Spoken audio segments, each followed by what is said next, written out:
खास bulletin express 100 में जहां हम आपके लिए लेकर आते हैं राजनीति, मनोरंजन, देश, दुनिया, खेल और व्यापार जगत की सभी बड़ी खबरों को एक्सप्रेस यानी फटाफट अंदाज में। मैं हूं मुकुल शर्मा। तो आइए अब खबरें देखते हैं तेज रफ्तार से। क्रिकेट विश्व कप का फाइनल मुकाबला आज भारत और ऑस्ट्रेलिया के बीच अहमदाबाद के नरेंद्र मोदी स्टेडियम में खेला जाएगा। दोनों टीमें 20 साल बाद विश्व कप के फाइनल में आमने सामने होंगी। भारत चौथी बार विश्व कप का फाइनल खेलने मैदान पर उतरेगा, वहीं ऑस्ट्रेलियाई टीम 8वीं बार विश्व कप का फाइनल मुकाबला खेलेगी। भारतीय टीम इस टूर्नामेंट के लीग चरण में सभी 9 मुकाबले और फिर सेमीफाइनल जीतकर फाइनल में पहुंची है।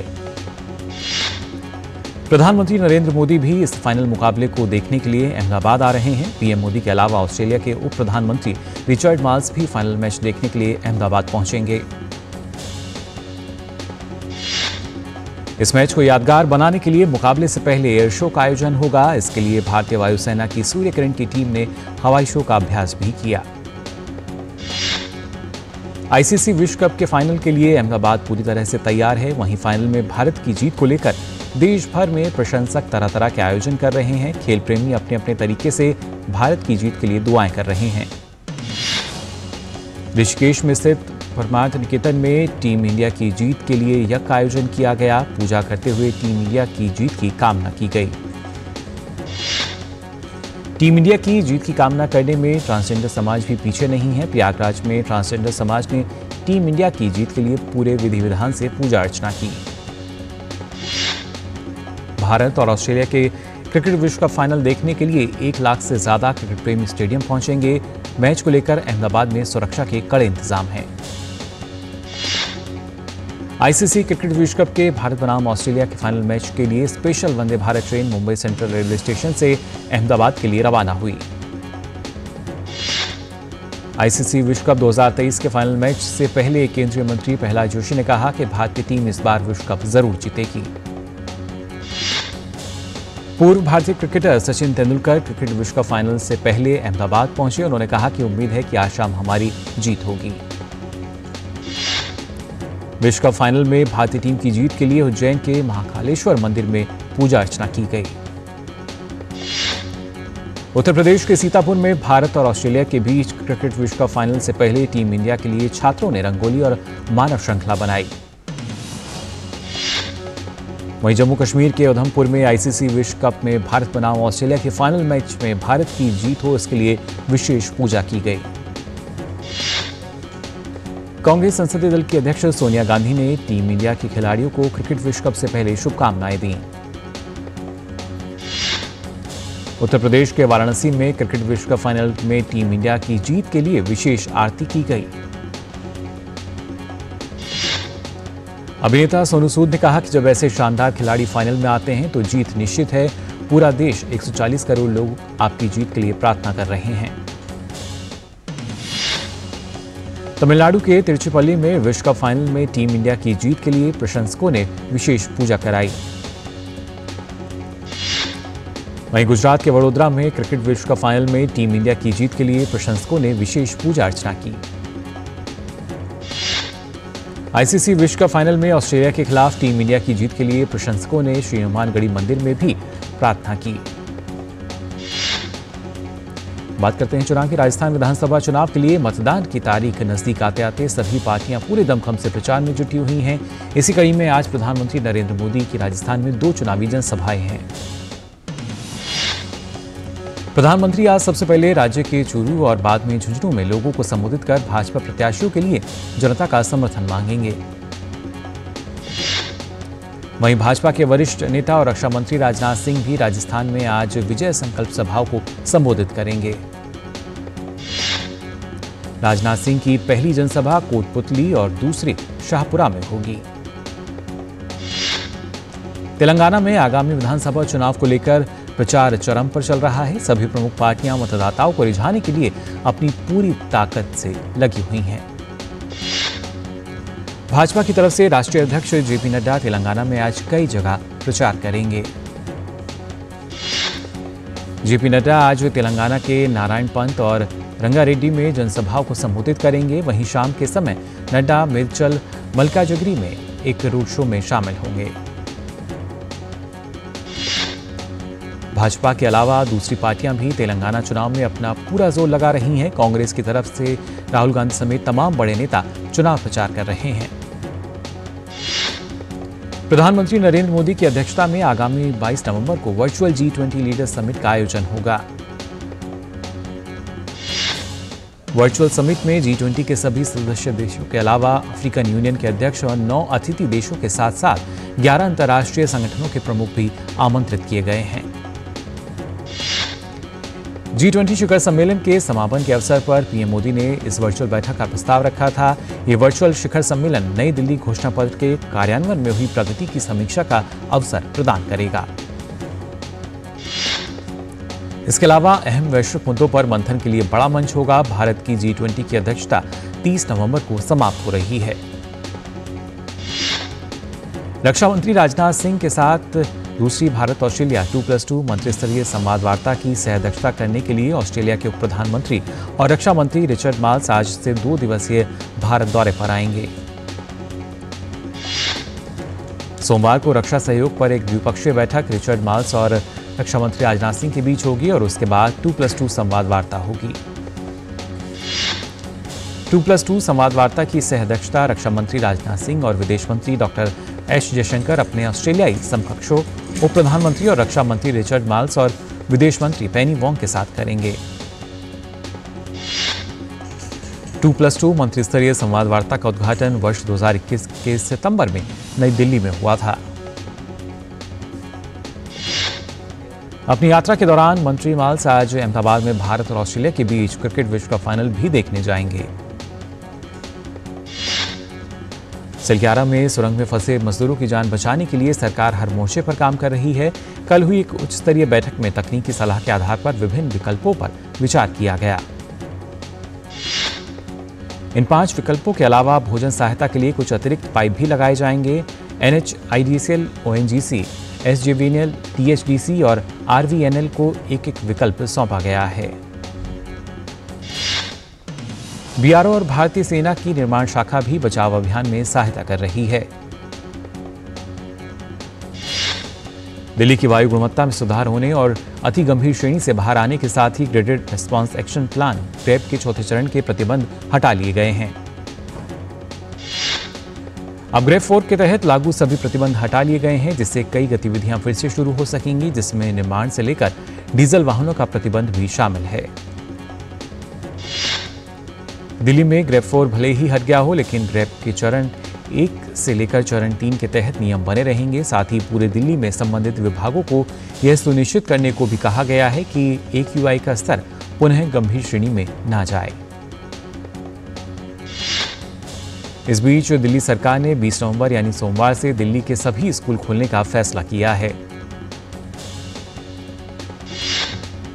हालांकि अगले 1 सप्ताह तक स्कूलों में असेंबली और आउटडोर स्पोर्ट्स एक्टिविटी नहीं होगी।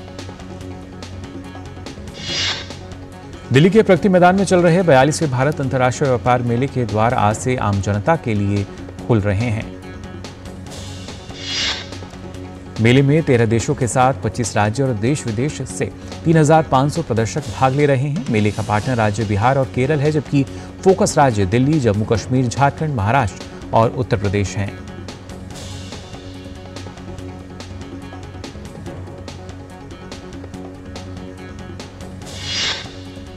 सुबह 10 बजे से शाम 7:30 बजे तक लोग मेले का लुत्फ उठा सकेंगे। मेले की टिकट ऑनलाइन माध्यम के अलावा दिल्ली की चुनिंदा 55 मेट्रो स्टेशन पर मिलेगी। आज विश्व शौचालय दिवस है। हर साल 19 नवंबर को यह दिवस मनाया जाता है। इस वर्ष विश्व शौचालय दिवस की थीम त्वरित परिवर्तन यानी एक्सेलरेटिंग चेंज है। अद्वितीय साहस एवं शौर्य की मूर्त वीरांगना रानी लक्ष्मीबाई जी की आज जयंती है। प्रधानमंत्री नरेंद्र मोदी ने एक्स पर अपने संदेश में उन्हें नमन किया। देश की पूर्व प्रधानमंत्री और पहली महिला प्रधानमंत्री इंदिरा गांधी की आज 106वीं जयंती है। प्रधानमंत्री नरेंद्र मोदी ने देश की पूर्व प्रधानमंत्री इंदिरा गांधी को उनकी जयंती पर श्रद्धांजलि दी। लोक आस्था का महापर्व छठ बिहार समेत देश के कई राज्यों में श्रद्धा भक्ति से मनाया जा रहा है। शनिवार को व्रतियों ने खरना का अनुष्ठान किया और शाम को भगवान भास्कर को भोग लगाकर प्रसाद ग्रहण किया। राष्ट्रपति द्रौपदी मुर्मू ने देशवासियों को छठ पूजा की शुभकामनाएं दी हैं। राष्ट्रपति ने एक्स पर कहा कि प्रकृति से जुड़ा यह पर्व हमें पर्यावरण संरक्षण को बढ़ावा देने के लिए प्रेरित करता है। प्रधानमंत्री ने कहा कि महापर्व छठ की संध्या आगे के पावन अवसर पर अपने सभी परिवारजनों को अनंत शुभकामनाएं। सूर्यदेव की वंदना हर किसी के जीवन में नई ऊर्जा और नए उत्साह का संचार करे। जय छठ मैया। दिल्ली के रोहिणी में एक डीटीसी इलेक्ट्रिक बस पलट गई। हादसे में 3 लोग घायल हुए हैं। घायलों को अस्पताल में भर्ती कराया गया है।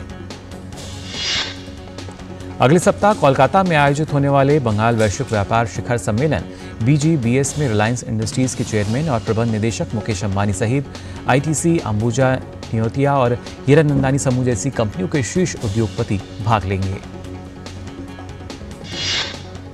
राज्य सरकार के एक वरिष्ठ अधिकारी ने कहा कि हालांकि यह स्पष्ट नहीं है कि अडानी समूह के चेयरपर्सन गौतम अडानी 2 दिवसीय शिखर सम्मेलन में भाग लेंगे या नहीं। समूह के प्रतिनिधि मौजूद रहेंगे। Britain Bengal global business summit यानी BGBS के 7वें संस्करण में अब तक का सबसे बड़ा प्रतिनिधिमंडल लाएगा। ब्रिटेन के उप उच्चायुक्त ने कहा कि व्यवसायों और संस्थानों का 55 सदस्यीय प्रतिनिधिमंडल कोलकाता के BGBS में आएगा। भारत में ब्रिटेन के उच्चायुक्त एलेक्स एलिस ने कहा कि वे बंगाल ग्लोबल बिजनेस समिट में ब्रिटेन के अब तक के सबसे बड़े प्रतिनिधिमंडल का नेतृत्व करने के लिए उत्सुक हैं। BGBS 21 से 22 नवंबर को कोलकाता में आयोजित किया जाएगा। मारुति सुजुकी इंडिया के शेयरधारकों ने सुजुकी मोटर कॉरपोरेशन से सुजुकी मोटर गुजरात SNG के पूर्ण अधिग्रहण के लिए शेयर खरीद समझौते पर आगे बढ़ने के प्रस्ताव को मंजूरी दे दी है। भारतीय रिजर्व बैंक के पूर्व गवर्नर S वेंकटरमन का 92 वर्ष की आयु में निधन हो गया। कुछ समय से ये बीमार चल रहे थे। S वेंकटरमन भारतीय प्रशासनिक सेवा IAS के सदस्य थे और रिजर्व बैंक गवर्नर की भूमिका संभालने से पहले उन्होंने वित्त सचिव के बाद में कर्नाटक सरकार के सलाहकार के रूप में कार्य किया था। भारतीय कपास संघ यानी CAI ने 1 अक्टूबर से शुरू होने वाले विपणन सत्र 2023 और 24 के लिए कपास उत्पादन अनुमान घटाकर 294.10 लाख गांठ कर दिया है। हरियाणा में पिंक बॉलवर्म कीट के संक्रमण और किसानों द्वारा कपास के पौधों को उखाड़ने के बाद फसल को हुए नुकसान के कारण ये उत्पादन अनुमान घटाया गया है। CAI ने एक बयान में कहा कि हरियाणा में 2023 और 24 के दौरान कपास उत्पादन 15 लाख गांठ होने का अनुमान है, जबकि पिछले मौसम में ये उत्पादन 11 लाख गांठ हुआ था। उद्योग, रेलवे और बंदरगाहों सहित कम से कम 11 मंत्रालयों और विभागों ने भारत के लॉजिस्टिक प्रदर्शन सूचकांक LPI रैंकिंग में सुधार के लिए जरूरी उपायों और कार्य योजना पर विचार विमर्श किया। उद्योग और आंतरिक व्यापार संवर्धन विभाग DPIIT में विशेष सचिव लॉजिस्टिक सुमिता डावरा ने कहा कि देश की लॉजिस्टिक दक्षता और विश्व बैंक LPI में भारत की रैंकिंग में सुधार के लिए एक लक्षित कार्य योजना महत्वपूर्ण है। OpenAI के CEO सैम अल्टमैन को उनके पद से हटाया गया है। बोर्ड को उनके नेतृत्व क्षमता पर भरोसा नहीं था। फैसले के विरोध में OpenAI के प्रेसिडेंट ग्रेग ब्रकमैन ने भी दिया इस्तीफा। OpenAI की मुख्य प्रौद्योगिकी अधिकारी रही मीरा मुराती अंतरिम CEO के रूप में करेंगी काम। दक्षिण अमेरिका के देश बोलिविया में अमेज़न के जंगलों में लगी आग से दर्जनों जानवरों की मौत हो गई। जंगल में लगी ये आग प्राकृतिक अभयारण्य और स्थानीय लोगों के घरों तक पहुंच गई। कई जगह अग्निशमन कर्मी और स्थानीय लोग आग को बुझाने का प्रयास कर रहे हैं। हालांकि सूखे की वजह से लगी इस आग को बुझाना काफी मुश्किल साबित हो रहा है। बोलिवियाई पर्यावरण मंत्रालय के मुताबिक नवंबर महीने में आग की 96,000 से ज्यादा घटनाएं देखने को मिली हैं। वहीं आग से निपटने के उपायों की मांग करते हुए कई पर्यावरण कार्यकर्ता बोलिविया की राजधानी में इकट्ठा हुए। इजराइल के प्रधानमंत्री बेंजामिन नेतन्याहू ने सेना की कार्रवाई का बचाव किया है। बेंजामिन नेतन्याहू ने कहा कि इजराइल युद्ध के कानूनों का पालन करता है। नेतन्याहू ने ये बात तब कही जब हमास आतंकवादियों द्वारा बंधक बनाए गए लोगों को रिहा करने की मांग जोर पकड़ती जा रही है। वहीं इजराइल के रक्षा मंत्री ने कहा कि हर दिन ऐसे स्थान कम होते जा रहे हैं जहां हमास के आतंकी घूम सकें। स्पेन में कैटलोनिया के अलगाववादियों को माफी दिए जाने के मुद्दे पर कई शहरों में व्यापक प्रदर्शन देखने को मिल रहे हैं। प्रदर्शन के दौरान राजधानी मैड्रिड में प्रदर्शनकारियों की पुलिस से भिड़ंत हुई। दरअसल स्पेन के समाजवादी हालिया चुनाव के बाद सरकार बनाने के कैटलन और बास्क राष्ट्रवादी पार्टियों के समर्थन के बदले एक कानून बनाने पर सहमत हो गए हैं। इस कानून के तहत अलगाववादियों को माफी दिए जाने की बात कही जा रही है। स्पेन के प्रधानमंत्री पेड्रो सांचेज ने इसका बचाव करते हुए कहा कि यह माफी कैटलोनिया में तनाव को कम करने में मदद करेगी। फिलिस्तीन के राष्ट्रपति ने इजरायली ऑपरेशन को रोकने के लिए अमेरिकी राष्ट्रपति जो बाइडेन से हस्तक्षेप की मांग की है। फिलिस्तीन के राष्ट्रपति ने कहा कि गाजा में हमारे फिलिस्तीनी लोगों के खिलाफ इजराइल की सेना ने नरसंहार किया है। इसके अलावा मकानों को लेकर स्कूल और बुनियादी ढांचे को काफी नुकसान पहुंचाया गया है। एलन मस्क की कंपनी स्पेस एक्स के विशाल रॉकेट स्टारशिप का दूसरा टेस्ट भी फेल हो गया। यह विशालकाय रॉकेट अंतरिक्ष यात्रियों को लंबी यात्राओं पर लेकर जाने के लिए विकसित किया जा रहा था। अमेरिकी राज्य टेक्सास में स्टार बेस लॉन्च साइट से इस 2 चरण वाला रॉकेट शिप को लॉन्च किया गया। करीब 90 मिनट के इस मिशन में उड़ान भरने के 8 मिनट बाद रॉकेट का स्पेस एक्स से संपर्क टूट गया। मुंबई में आज सुबह Indian oil WNC navy half marathon 2023 को हरी झंडी दिखाई गई।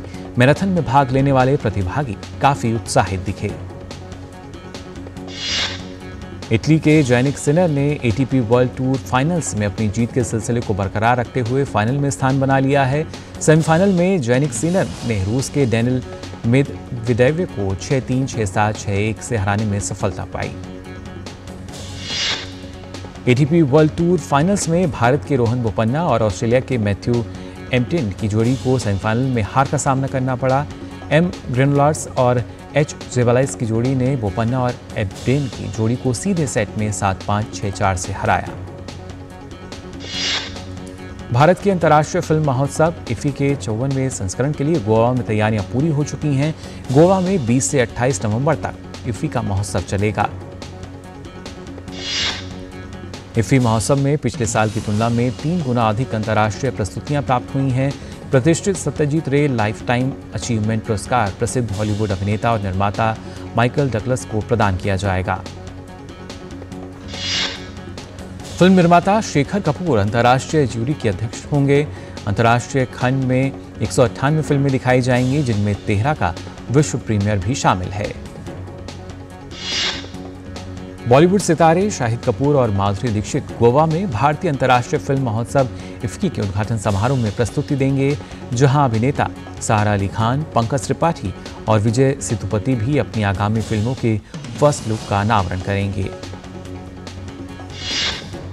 इफ्फी महोत्सव में अभिनेता अपार शक्ति खुराना और करिश्मा तन्ना उद्घाटन समारोह की मेजबानी करेंगे, जिसमें श्रेया सरन, नुसरत भरूचा भी प्रस्तुति देंगी।